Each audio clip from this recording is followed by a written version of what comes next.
Delaware Valley's leading news program.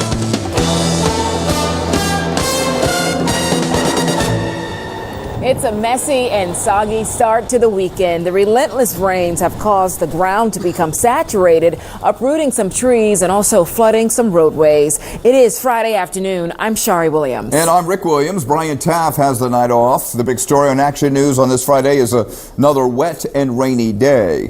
Meteorologist Adam Joseph is here now with the latest on what we can expect for the weekend. Well, the weekend's going to start the same way, Rick. Damp, dreary out there. That first round of rain that brought the heavy rains last night, early this morning, lifting into New England. A drizzly break here right now, and then there's more energy in the eastern part of North Carolina and Virginia, and that's going to pivot through here late tonight and early tomorrow morning. So there will be another round of moderate to heavy rainfall. So far since Wednesday, anywhere in the green, which includes Atlantic City, Philadelphia, up through the Lehigh Valley, 1 to 2 inches of rain has already fallen. 2 to 4 inches in Chester County, Delaware County, northern Newcastle County. And then as you head into central parts of Delaware, 4 to 7 inches on the verge of Dover in the red, and in the white and the purple down there south of Dover, and especially in Sussex County, 7 to 12 inches of rainfall over the last 2 days. There are flood warnings in and around Dover, all points to the south with NASCAR in town. It is nasty weather for it. We've got road closures. We've got water-covered roadways, so if you're going to be driving down towards Dover or in this vicinity, definitely want to be on guard for some of those roads to be closed and find alternate routes. So what to expect here for the next 24 hours? Raw, damp, and dreary. It continues. That late-night round of steadier rainfall comes back in. Winds continue out of the northeast 10 to 20, and really no sun until Sunday afternoon. We'll chat about it and look at it on Future Tracker 6 with the timing of that rain coming up and that full accurate weather forecast. Shari? All right, Adam, thank you. And those heavy rains caused a big problem for the driver of this car in Newcastle, Delaware. The action cam was on Old Airport Road near I-95 when the None Such Creek spilled over into the roadway. The driver of this car was forced to abandon the vehicle after becoming stuck. At one point, up to 3 feet of water covered the road. Be sure to stay with 6abc.com/weather through the weekend for updates to the rainy forecast. And remember to check Storm Tracker 6 Live radar before heading out. Facebook and Twitter are also great ways to get storm updates from each of our team of meteorologists. And now to the latest on yesterday morning's deadly New Jersey transit crash in Hoboken. 15 people are still hospitalized, 2 in intensive care. Meanwhile, officials are still trying to figure out exactly why that train plowed into the station. Let's head out to ABC's Ray Ramundi live in Hoboken with the latest on the investigation. Ray. Rick, NTSB investigators are going through a major challenge right now inside the station. They're trying to get to 2 video recorders, and they're also trying to get to the second data recorder, which is on the front of the train. The problem is that terminal was so badly damaged as a result of yesterday's crash, it's making the recovery process extremely slow. One of the 2 data recorders from the train recovered overnight by the NTSB as they attempt to get one step closer to answering why.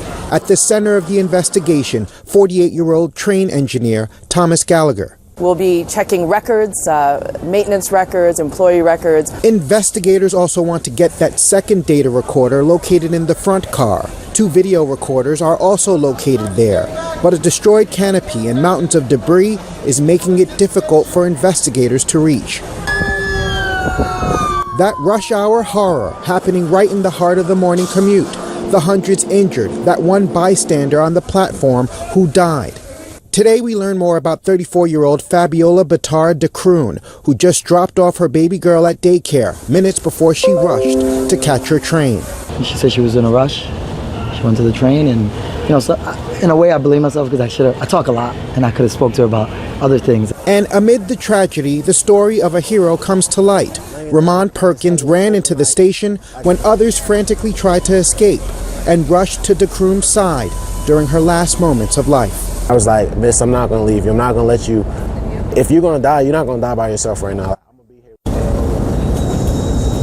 And tributes keep pouring in for Fabiola de Kroon. In fact, her college alma mater sent her family prayers on Twitter. In the meantime, NTSB investigators, they will remain here at the crash site through next week. Live this afternoon in Hoboken, New Jersey, Ray Ramundi, Channel 6 Action News. Shari, back to you. All right, Ray, thank you. Family, friends, colleagues, and even strangers are gathering right now to pay their respects to two Wilmington firefighters killed in the line of duty. Lieutenant Christopher Leach and senior firefighter Jerry Fickus died last Saturday.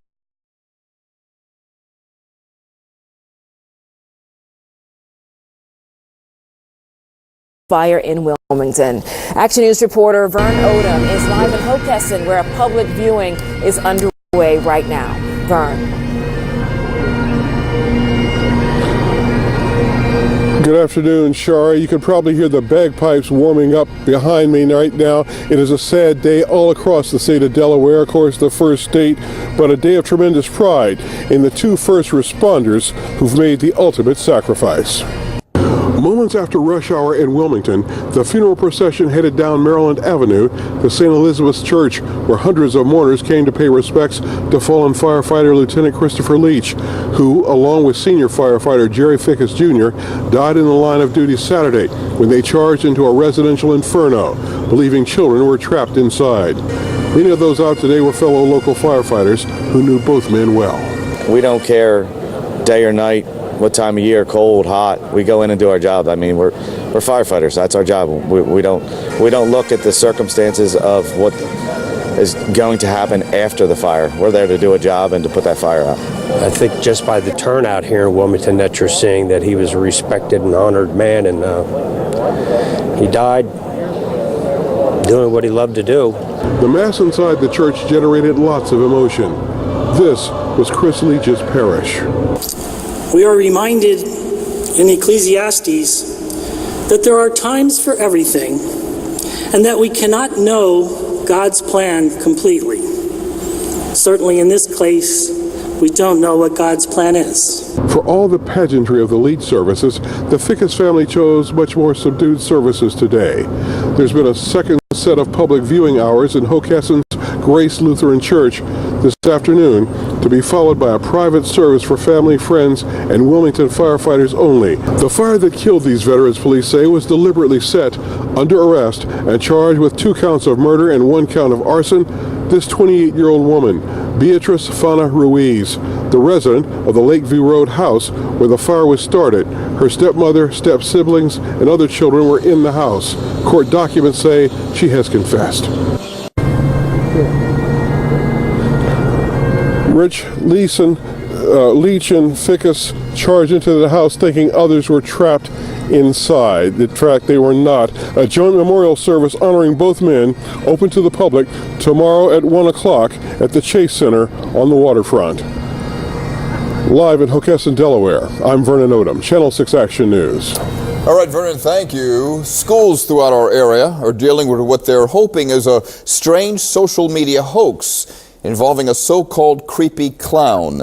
Messages like this one are circulating, warning of an attack by clowns. The messages are so widespread that some local police departments and school districts are alerting parents. In Toms River, New Jersey, police are boosting their security presence around schools to ease the minds of parents and students. So-called creepy clown sightings have been reported throughout the country, but in our area, police say there have been no credible threats.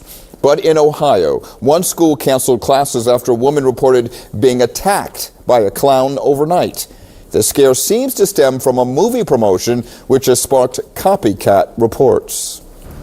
2 students at Albright College in Reading have been suspended after school officials said they were responsible for a video showing a student in blackface. At one point, that student spoke the words "Black Lives Matter" into the camera.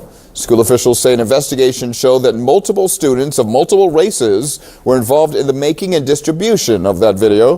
The school now intends to hold a forum in hopes that students learn more about tolerance and diversity. He was a champion of world peace, and today world leaders gathered in Jerusalem to say a final farewell to former Israeli President and Prime Minister Shimon Peres. President Barack Obama led the U.S. delegation as friends, loved ones, and admirers came to pay their respects to Peres, who passed away on Wednesday, 2 weeks after a stroke at the age of 93. Former President Bill Clinton was also there and gave a eulogy. He spoke of Peres's vision of justice and hope and freedom. He imagined all the things the rest of us could do. He started off life as Israel's brightest student. became its best teacher and ended up Of staying out of presidential endorsements by saying that Donald Trump is, quote, unfit for the presidency. The paper made it clear its editorial should not be taken as unqualified support for Hillary Clinton. Well, a group of senior citizens got a lesson on the voting process today. Pennsylvania election officials brought a real voting booth to Mercy Life in West Philadelphia. It was a chance for elderly people to practice for the big day in November. They also had the option to register to vote if they hadn't done so yet, or they could apply for an absentee ballot. It is time now for the Action News Traffic Report on this Friday. It is Friday. Matt Feldman in the Action News Traffic Center, TGIF to you, Matt. Yes, indeed, we made it. Finally here. Good afternoon to you, Rick and Shari. And it's looking a little drier than it was this morning out here along 95. This is the scene close to Common Avenue. What a mess we had this morning with delays on most of the major highways. This afternoon, just some building southbound volume as you enter the work zone here at Cottman and had travel down towards Center City. But we will see plenty of volume heading south on 95, heading east on the Schuylkill this evening to get to South Philadelphia because there's a Phils game as well as an R. Kelly concert. So double events down there in South Philadelphia later on tonight.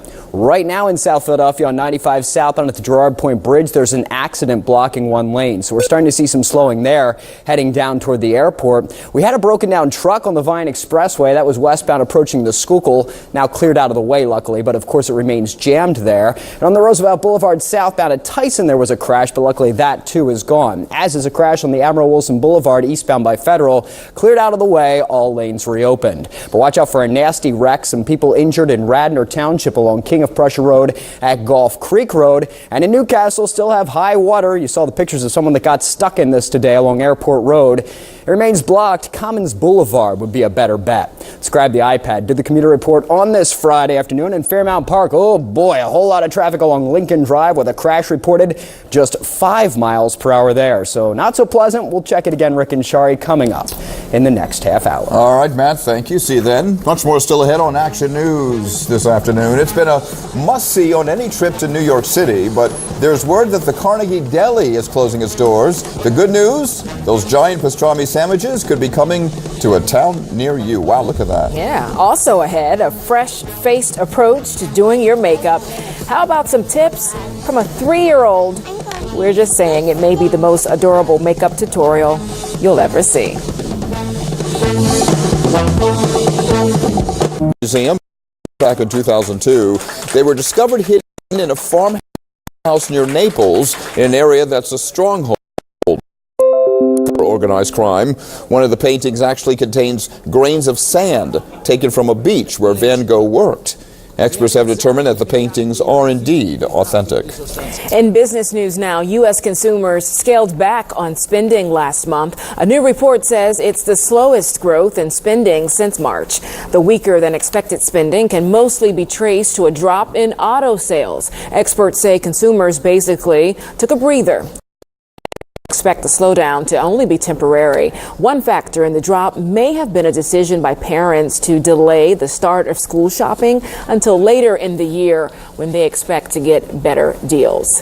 Here's a look at today's closing numbers, and we're ending the week on a strong note here with the U.S. stocks. A rally at the very end of the closing day. The Dow closing up triple digits, 164 points up. The Nasdaq up nearly 43, and the S&P 500 just over up 17 points. All right, well, people who love Peeps can breathe a sigh of relief. The workers who make those marshmallow treats are back at work. Unionized workers at the Bethlehem-based Just Born company that makes the Peeps went on strike earlier this month. The union announced that it's making progress on a new contract, so workers went back this morning. Just Born makes Mike and Ike's as well as Peeps. New York's iconic Carnegie Deli is closing its doors. The family that owns the restaurant wants to license the deli's brand and sell its products for wholesale distribution. Sad news for New York, though, but it's good news for other cities. Those products will be sold throughout the country. The famous Carnegie Deli is a few blocks from Carnegie Hall and is known for its massive pastrami sandwiches, like that one. It's also known for its starring roles in movies. There's also a Carnegie Deli at the Sands Casino in Bethlehem, Pennsylvania.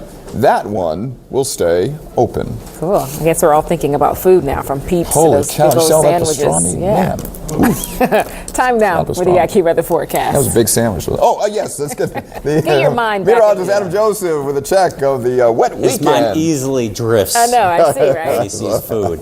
As we look at Sky 6 live here, not a pretty picture here as we're looking at the shore. You can see the ocean acting like a washing machine. The waves are all over the place here. The camera bouncing around with those strong winds. We've been dealing with coastal flooding, not only oceanside, but also bayside. And as we take a look at some of the winds, sustained right now at 20 miles an hour in Atlantic City, 21 in Toms River, a little less as you go to the north in West Allentown, 14 miles an hour in Philadelphia, 16 miles an hour. And with the winds continuing to funnel in out of the east-northeasterly direction, we still have a concern for some minor flooding with the next round of high tide. It won't be as bad as yesterday's high tides, but the ocean high tide on the ocean side will be between 8 and 9:30 p.m. and then an hour or two later in the back bay. So we'll just have to watch that again for some minor flooding here this evening.